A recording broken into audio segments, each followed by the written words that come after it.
नमस्कार दोस्तों, आज हम व्याकरण पर चर्चा करेंगे।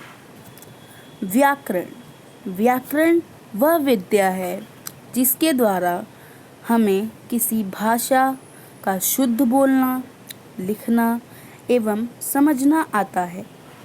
यानी कि व्याकरण ऐसी विद्या है जिसके द्वारा हम कोई भी भाषा जैसे हिंदी, अंग्रेज़ी, फारसी, उर्दू, इसे हम शुद्ध बोलना, एकदम क्लियरली बोलना और लिखना और समझना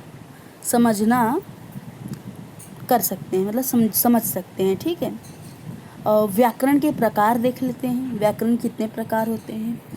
व्याकरण के 3 प्रकार होते हैं। पहला वर्ण या अक्षर, दूसरा शब्द, तीसरा वाक्य। पहला वर्ण या अक्षर पर चर्चा करते हैं।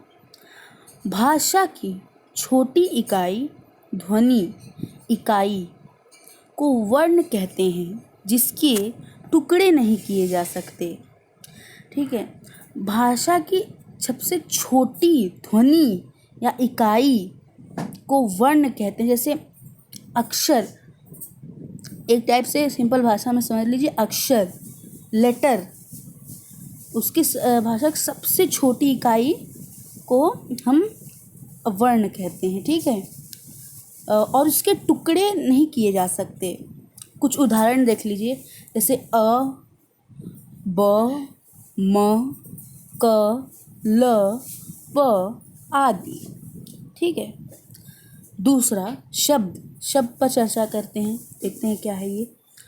वर्णों के उस मेल को शब्द कहते हैं जिसका कुछ अर्थ होता है। शब्द यानी वर्ण यानी अक्षर के मेल को, मतलब उसको अगर मिलाकर उसका कोई अर्थ निकले तो उसे हम शब्द कहते हैं। सिंपल भाषा में देखिए, अक्षर से हम अक्षर को जोड़ करके जैसे आ धन म, आम बन रहा है ना। आम हम अक्षरों को मिला करके बना रहे हैं ना शब्द, तो बन रहा है ना। तो वही वर्णों के मेल को शब्द कहते हैं सिंपल भाषा में। ठीक है।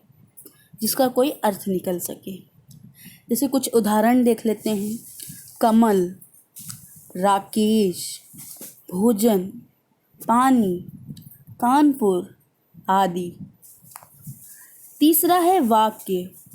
अनेक शब्दों को मिलाकर वाक्य बनता है। ये शब्द मिलकर किसी अर्थ का ज्ञान कराते हैं। वाक्य यानी अनेक शब्दों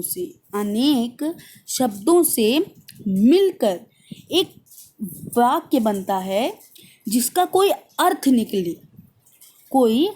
निकले, उसे हम वाक्य कहते हैं। सिंपल भाषा में आप बोल दीजिए कि समझ लीजिए कि शब्दों के मेल को हम वाक्य कहते हैं जिसका कोई अर्थ निकल सके। उस वाक्य का कोई अर्थ निकल सके तो उसे हम वाक्य कहते हैं। शब्दों के मेल का कोई अर्थ निकल सके तो उसे हम वाक्य कहते हैं। ठीक है। कुछ उदाहरण देख लीजिए। सब घूमने जाते हैं। ठीक है। यहाँ 4 शब्द हैं। सब घूमने जाते हैं। ठीक है। इसमें 4 शब्द हैं। 4 शब्दों के मेल से बन रहा है ना। 4 शब्द हैं, उसके मेल से बन रहा है सब घूमने जाते हैं, यानी सभी घूमने जाते हैं। इसका कोई अर्थ निकल रहा है। दूसरा, राजू सिनेमा देखता है।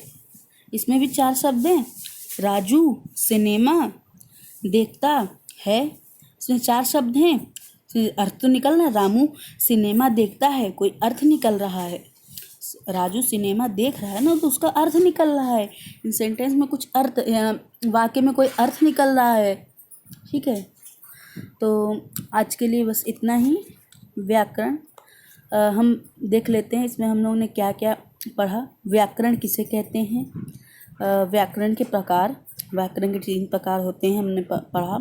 पहला वर्ण या अक्षर, दूसरा शब्द, तीसरा वाक्य। ठीक है। पहला वर्ण पढ़ा हम लोग ने। भाषा की सबसे छोटी इकाई को हम वर्ण कहते हैं। ठीक है। इसके कोई टुकड़े नहीं हो सकते। ठीक है। दूसरा शब्द आपसे हम लोगों ने पढ़ा, वर्णों के मेल को हम शब्द कहते हैं जिसका कोई अर्थ निकल सके। और आखिरी हम लोगों ने पढ़ा वाक्य। वाक्य यानी अनेक शब्दों को मिला करके जो वाक्य बनता है उसे हम वाक्य कहते हैं और उसका भी कोई अर्थ निकलता है। ठीक है, हम लोग ने यही सब पढ़ा। तो धन्यवाद। अगर वीडियो अच्छी लगे लाइक करें, सब्सक्राइब करें। धन्यवाद।